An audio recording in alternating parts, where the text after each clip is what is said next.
दोस्तों आज की जो कहानी है, आज की कहानी कुछ पहले की कहानियों से कुछ हट कर की है। क्योंकि इस कहानी में भी कुछ ऐसा ही कुछ घटना घटित होता है जिसमें सोचने और समझने पर मजबूर हो जाते हैं। दरअसल इसमें एक किन्नर के माध्यम से एक लड़का का जन्म होता है। इसमें बहुत ही चौंका देने वाली बिहार की कहानी है। नमस्कार, आदाब, सत श्री अकाल। मेरा नाम रामजी राज। मैं जो बात कर रहा हूँ एक बंगाल प्रदेश का एक इलाका पड़ता है न्यू फराक्का। अब इसी न्यू फराक्का के अंतर्गत रहने वाला लड़का है, उनका नाम है मनीष। और मनीष के माता पिता काफी खुशहाली तरीके से रह रहे थे। जिसमें अपने परिवार की बात करें उनका, तो उनके माता पिता और उसमें से एक बहन भी थी उस मनीष का, काफी बेहतरीन तरीके से पढ़ाई लिखाई करते हैं। करने के बाद दिन गुजरता है, तभी उनके शादी के बात आता है। शादी जब होने के कगार पर होता है, उनका शादी भी धूमधाम से जैसे ही होता है, तो कुछ लोग किन्नर समुदाय के लोग उसके घर पे पहुंचते हैं कि उनके कुछ मांगे रहती है। ऐसे भी आज भी उन लोगों का मांग है कि कपड़े लाता चाहिए, इसके साथ साथ कुछ पैसे भी चाहिए। लेकिन उन किन्नर लोगों ने इस मांग से भी ज्यादा हद तक करके ही मांग कर रहे थे। बोल रहे थे कि हमें पैसे तो मुझे बहुत सारा मिला, लेकिन इस घर में हम लोगों ने आए हूं तो यहां से मैं कुछ जेवर भी ले जाऊंगी। क्योंकि जो आपके जो बहू घर में आई है, उस घर का बहू का जो अपने जेवर मिला है उसमें से एक हिस्सा जेवर हम लोगों को चाहिए। जिस वजह से घर वाले भी परेशान हो जाते हैं। आखिर हम लोगों ने जेवर उस किन्नर समुदाय को दियो क्यों? और आसपास के तमाम लोग जो थे उन लोगों का यही काम रहता है, जब किन्नर समुदाय उन लोगों के घर में जाते हैं तो उन लोग यही चाहते हैं कि कम से कम रुपए में, कम पैसों में निपटारा कर दिया जाए। लेकिन यही किन्नर दूसरे घर में जाते हैं तो गांव वाले ने तरह तरह के बातें कर करके उनके घर को उजाड़ने का काम किया करते हैं।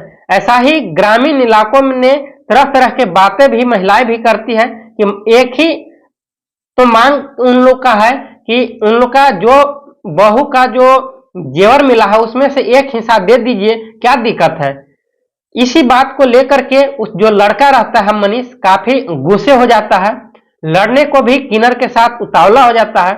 किन्नर का एक पेशा ही था मांग करना, लेकिन इतना ही उन लोगों ने किन्नर समुदाय के लोग जिद पर अड़ जाते हैं कि यदि नहीं दोगे तो मैं यहां से जाऊंगी नहीं, और यदि गाली गलौज करोगे तो हम लोगों ने एक ऐसी शराप देंगे जिस वजह से इस घर में जो खुशहाली पहले से चलता आ रहा है वैसी खुशहाली कभी भी नहीं आएगा। जिस वजह से काफी घबरा जाते हैं और जो मनीष रहता है वो और काफी गुस्से में आ जाता है। हालांकि मनीष के माता पिता ने काफी समझाने की कोशिश करते हैं मनीष को कि बेटा मान जाओ, दे दो, क्या दिक्कत है। लेकिन मनीष अपने माता पिता को एक न सुनता है। बोलता है कि जैसे आज तो हम लोगों से मांग करेंगे, लेकिन आने वाले टाइम में और लोगों से और घर में जा करके इन लोग का जो है रुतबा जो है बढ़ता चला जाएगा, और धीरे धीरे पैसे का इन लोग बहुत ज्यादा मांग और डिमांड करेंगे। ऐसे सरकार पहले इन लोग का पैसे का वैसा जुगाड़ नहीं था, वैसा व्यवसाय नहीं था।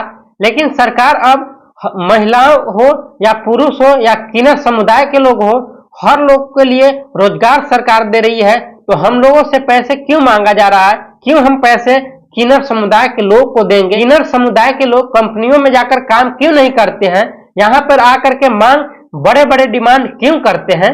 जिस वजह से किन्नर समुदाय के लोग और इस मनीष के परिवार वाले ने काफी गुस्से में आ जाते हैं, और गुस्से में आने के बाद वहां से भगाने की कोशिश करते हैं। किन्नर समुदाय ने बोलते हैं कि मैं भगाने की कोई जरूरत नहीं है, मैं खुद ही इस पैसे के रख लो और मैं खुद ही यहां से चली जाती हूं। लेकिन एक बात का ध्यान रखना, जो भी इस घर में खुशहाली, जो भी रौनक दिख रहा है, आज से ही इस घर का जो खुशहाली है धीरे धीरे डाउन होता जाएगा। और ऐसे भी कहा जाता है कि 24 घंटे में एक बार सरस्वती विद्वान जिह्वा पर जरूर मौजूद हो जाती है। क्या आप 24 घंटे में बुरे कहे हो, क्या सही कहे हो, उसका निदान 24 घंटे में एक पल के लिए सरस्वती जीवा पर जरूर विद्यमान होती है, इसलिए हर मनुष्य के सोच विचार करके ही बोलना चाहिए। ऐसा ही दिन गुजरता है, उन लोगों तो चले जाते हैं, लेकिन धीरे धीरे मनीष का जॉब लग जाता है। जॉब लगने के बाद इन लोगों ने अपने घर पे न रह करके, इन लोगों का जॉब उस मनीष का लगता है, यहाँ पे उस मनीष का जो जॉब लगता है बंगाल में ही जैसी जॉब लगता है, पैसे अच्छे तरीके से कमाता है, तब से ही इसका जो फैमिली बिहार में रहता है मनीष का, वो धीरे धीरे बुला लेता है अपने बंगाल में ही। वहां पे कुछ जमीनें खरीदता है और जमीनें खरीद करके प्लॉट बनाता है और वहीं पे पूरे फैमिली के साथ रहने लगता है। कभी कभी समय मिले तो अपना बिहार जो अपना पूरे जो पूर्वज का जो घर है और अपना जो पहले घर था उन लोगों का देखते हैं, देख करके घूम घार के आते हैं, फिर बंगाल में ही रहने लगते हैं। तभी उसके जो बहन होती है पीहू की ही इसमें ज्यादा रोल अदा होता है कि पीहू दरअसल उसी कमरे पर रहती है, काफी पढ़ाई भी करती है, लेकिन दिन गुजरता है, दिन गुजरने ही उसके घर में उसके पीहू के घर के आसपास काफी सारे किन्नर समुदाय के लोग रहते हैं। उसी में से एक किन्नर का नाम रहता है पलक काफी उस पीहू को बुलाती है कि आओ हमारे कमरे पर रहो, क्या दिक्कत है, ऐसे भी हम लोगों ने अकेले हूं, मन नहीं लगता है। पीहू धीरे धीरे जाती है, उसके उस पलक के यहाँ बातें चीतें करते हैं, करते करते दोनों के बीच में पीहू और उस किन्नर पलक के बीच में दोस्ती बन जाती है और दोस्ती बनने के बाद धीरे धीरे काफी अच्छे तरीके से चलता रहता है। इस बात के लिए दुखद घटना किसी को नहीं होता है, दुख की कारण किसी को नहीं बनता है इस पीहू के घर परिवार वाले को कि क्या दिक्कत है, किन्नर के साथ हमारी बच्ची रह रही है तो क्या दिक्कत है, घूम रही है, उनका बोलचाल भी बहुत अच्छा है, जिस वजह से घर वाले ने पीहू के कुछ भी नहीं बोलते हैं। और पीहू जैसे ही पलक के घर पे पहुंचती है तो एक दिन जैसे ही पीहू अपनी पलक के किन्नर समुदाय के लोगों के बीच में पलक अपने घर में ले जाती है पीहू को, तो पीहू को ले जाते ही अश्लील वीडियो देखने लगती है। अब अश्लील वीडियो देखते देखते पीहू ने बोलती है कि क्या बात है कि आज ऐसी अश्लील वीडियो क्यों दिखा रही है, तो क्या दिक्कत है, देखो ना, देखने से क्या जाता है। काफी समय तक देखती रहती है, पीहू के भी अंदर अंदर कुछ उज्ज्वला शक्ति उज्जवल होने लगता है, ऐसे लगता है कि दोनों एक कब टाइम मिले, कब एक आपत्ति संबंध बना ले, कैसा हमारे साथ वैसा कोई लड़का मिल जाए। पीहू के मन में अंदर अंदर उजावला उत्पन्न होने लगता है। तब से ही किन्नर जो पलक रहता है वो बोलता है कि मैं किन्नर जरूर हूं, लेकिन हमारे पास जो लड़के के पास होता है वैसे प्राइवेट पास हमारे पास हो तो क्या दिक्कत है। इस बात की जानकारी जब पीहू के मिलता है, पीहू और पलक ने दोनों मिलकर के एक ऐसी अश्लील हरकतें करने चालू कर देते हैं, एक ऐसी फिजिकल रिलेशन बनाने लगते हैं और धीरे धीरे इसका दिन का दौरा इसी तरीके से चलता जाता है और चलते चलते काफी दिन गुजरता है। अब पीहू ने इस बात की जानकारी किसी को नहीं देती है। डर ये सता रहा था कि यदि मैं अपने मम्मी पापा को, अपने गार्जियन को देती हूं तो हमारा पिटाई भी होगा और इसमें हमारे खुशी है, अच्छा मुझे मन भी लगता है, एंजॉय भी लगता है, जिस वजह से पीहू ने किसी को नहीं बताती है। दिन गुजरता चला जाता है, धीरे धीरे इसके पेट में जलन सी आने लगता है, उसके कुछ उल्टियां भी होने लगती है, जिस वजह से इसके बारे में उस किन्नर पलक को बताती है कि हमारे पेट में जलन हो रही है, आखिर मैं क्या करूं। पलक ने फौरन जाते हैं अपने हॉस्पिटल के यहाँ और वहां से कुछ दवा ला करके पीहू को देती है, सलाह बुझला करके कुछ महीनों तक रखती है। धीरे धीरे पेट उसका पीहू के फूलते जाती है और फूलने के बाद और ज्यादा तकलीफे का सामना करने लगती है पीहू ने। तब इस बात की जानकारी जब धीरे धीरे ज्यादा पेट दर्द होने लगता है तो घर पे ही इस मनीष के जो माता पिता हैं उस पीहू से पूछते हैं कि बेटी बताओ क्या दिक्कत है, काफी उलझने घबराहट सी महसूस कर रही है, क्या तकलीफें हैं, काफी बताने का प्रयत्न नहीं करती है, लेकिन काफी डांट फटकार उसके घर वाले ने पीहू को लगाती है।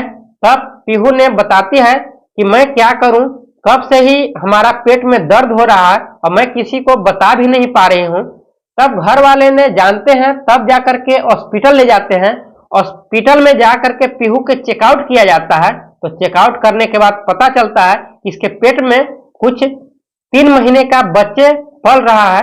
इस बात की जानकारी जैसे ही डॉक्टर ने पीहू के माता पिता और उस मनीष को पड़ता है, आपस में ही कोई किसी का इधर उधर मुंह देखते रहते हैं, सोचने पर विवश हो जाते हैं, आखिर मैं अब करूं तो क्या। एक दूसरे को एकटक ध्यान से देखते ही रहते हैं। कुछ उनके अंदर बोलने की हमदर्दी नहीं रहता है, उसके अंदर उन लोगों के अंदर सहन शक्ति ऐसा नहीं रहता है कि हम लोगों ने अब करे क्या, ये कैसे हुआ पता नहीं। जब इसके पूछताछ की जानकारी जब पीहू से ली जाती है, पीहू ने रोती हुई बोलती है कि मैं इस किन्नर समुदाय के लोगों के पीछे पड़ गया था और उसमें से एक किन्नर है पलक, उसी के घर में जाते हैं और पलक ने अश्लील वीडियो दिखाते हैं। अश्लील वीडियो दिखा करके हमारे साथ खिलवाड़ी करती थी, हमारे साथ एक ऐसे रिलेशन संबंध बनाती थी जिस वजह से फिजिकल रिलेशन के दौर में आ जाता और आने की वजह से हम लोगों ने डर के वजह से मैं किसी को नहीं बताया और धीरे धीरे ऐसे हमारे पेट में जलन होने लगा। जब इस बात की जानकारी जैसे ही माता पिता को मालूम चलता है तो माता पिता ने फौरन अपने पुलिस थाने में जाते हैं और पुलिस थाने में जाने के बाद सारे बात जो भी है वहां पे एक पुलिस कर्मचारी से बताते हैं। पुलिस कर्मचारी ने बताते हैं कि हमसे जो पूछ रहे हैं, हमसे जो वार्तालाप कर रहे हैं आप लोगों ने, इस बात की जानकारी थाने के जो हेड जो हैं उनको यदि दरोगा जी के बताइएगा तो दरोगा जी आप लोगों का जरूर बात को मानेंगे और इसका हद तक इंजाम जो बुराइयां हैं क्या अच्छाइयां हैं इसके बारे में जानकारी देंगे। तब फिर फैमिली वाले ने जा करके उस दरोगा जी के बताते हैं, दरोगा जी ने रिकॉर्ड करते हैं, सारे को बॉन्ड पेपर को दर्ज करते हैं, कैसे हुआ क्या हुआ। उस बच्ची को पीहू के बुलाते हैं, बुला करके पूछताछ करती है, सारी बातें पीहू ने रोती हुई बिलखती हुई बताती है। तब फिर किन्नर समुदाय के नाम पे बहुत सी कलंकित हो गई है। तब से ही पलक जो रहती है, पलक को छानबीन किया जाता है, पलक का मोबाइल को कॉल डिटेल्स निकाला जाता है, कॉल डिटेल्स निकालते हैं, उस पर कॉल भी लगाते हैं तो कॉल उठाती नहीं है पलक ने। तब से ही पलक ने समझ आती है कि कुछ ना कुछ हमारे बीच में अनहोनी घटना जरूर हुआ है, जिस वजह से फोन को और स्विच ऑफ कर देती है। धीरे धीरे छानबीन होता है, जानकारी उस किन्नर समुदाय से के लोगों से लिया जाता है, जायजा लिया जाता है। जब जायजा लेने के बाद मालूम चलता है कि पलक जो है, पलक उनका जरूर नाम है, लेकिन उस किन्नर जो पलक है उसका पलक नाम है, लेकिन दूसरा नाम उसका जावेद है। जावेद हालांकि लड़का है, लेकिन किन्नर समुदाय में वो लड़का रहता है और किन्नर समुदाय में रहने के बाद वो गलत गलत तरीके से बातचीत करते हैं, पैसे अधिकतर घरों में जाकर वसूला करती है और करके अपना रोजी रोजगार चलाती है और कुछ दिनों तक उस महिलाओं के साथ आपसी संबंध बनाते हैं, तरह तरह के बातें करते हैं और वहां से वो जावेद ने भाग जाती है। इस तरीके से उसका हरकतें है। तब से ही थाना को जैसी मालूम चलता है छानबीन किया जाता है। 2 सप्ताह के अंदर ही इस पलक को अपने कस्टडी में लेती है थाना ने और पूरा मशक्कत के साथ पूछताछ किया जाता है कि क्या हकीकत में तुम जो हो वो किन्नर समुदाय के जाति से बिलोंग करती हो। तब पलक ने बताती है कि हाँ मैं एक किन्नर हूं। तब उसको मेडिकल में ले जाया जाता है और मेडिकल में ले जाने के बाद चेकआउट किया जाता है तो मालूम चलता है ये पलक जो है वो किन्नर नहीं है बल्कि एक लड़का है जावेद, और ये जावेद ने एक किन्नर के वेशभूषा बदल करके तरह तरह के लड़कियों के साथ छेड़खानी करता है। और ये जो जावेद है वो बंगाल के ही रहने वाला है, काफी महिलाओं के साथ ऐसे अनहोनी घटना किया है, ऐसी क्राइम का जलील किया है और किसी को पता भी नहीं चलता है। जैसी महिलाओं ने इसका लोगों को थाने को पहुंचाने का रिपोर्ट काम करती है, तब से ही पलक ने वहां से भाग जाया करती थी। ऐसी तरीके से इस जावेद ने यानी कि पलक ने ऐसी काम किया करता है। तब से ही इसका कस्टडी में थाना ने लेती है और 302 धारा को लगा करके इसको जेल भेज दिया है। और जो इसके साथ जो घटना जो हुआ उस बिहार के रहने वाली पीहू के साथ, इसके साथ काफी दरिंदगी हुआ। इसके बारे में आप लोगों का क्या राय है कमेंट बॉक्स में जरूर बताएं। और एक कहानी जो है बिहार प्रदेश का है, बिहार प्रदेश में न्यू फरक्का का है। आप लोगों के विचार में क्या उत्पन्न होता है कि दिन प्रतिदिन ऐसे किन्नर समुदाय के लोगों पर बहुत सारे लड़के हैं जो किन्नर बन करके वेशभूषा बन करके लोगों को ठगी का शिकार कर रहे हैं। अच्छी महिलाओं को के साथ संबंध बना करके एक फिजिकल रिलेशन बना करके एक ऐसी आपत्ति संबंध बनाते हैं ताकि लोगों को पता भी ना चले, और काफी ऐसे बलात्कार का सामना कर रहे हैं। ऐसे आप लोगों का क्या राय है कमेंट बॉक्स में जरूर बताएं। और इस वीडियो का सुनाने का उद्देश्य सावधान करना है, जागरूक करना है कि आप लोग सावधान रहें, जागरूक रहें। ऐसे यदि किन्नर समुदाय मिल रहे हैं, ऐसे देश में जो बलात्कार जो होता जा रहा है, ऐसे अत्याचार जो हो रहा है, ऐसे कैसे छुटकारा मिल सके, और आप गवर्नमेंट से क्या उम्मीदें रखते हैं इसके बारे में जरूर बताएं। जय हिंद दोस्तों, और इस वीडियो को लाइक और सब्सक्राइब करें। जय हिंद दोस्तों।